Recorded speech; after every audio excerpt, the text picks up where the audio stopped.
Welcome to my channel. Today I am going to show you how to enable Wi-Fi adapter device in PC.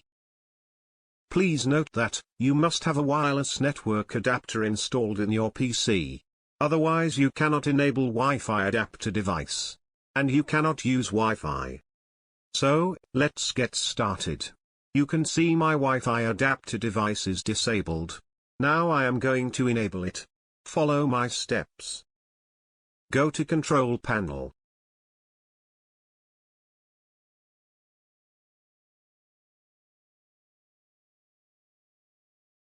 Click on Network and Internet.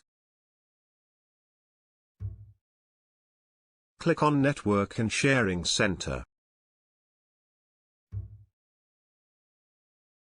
Click on Change Adapter Settings. Here is your Wi-Fi adapter device, named as Wireless Network Connection. Click on it, and then click on Enable this network device. It will take a few seconds.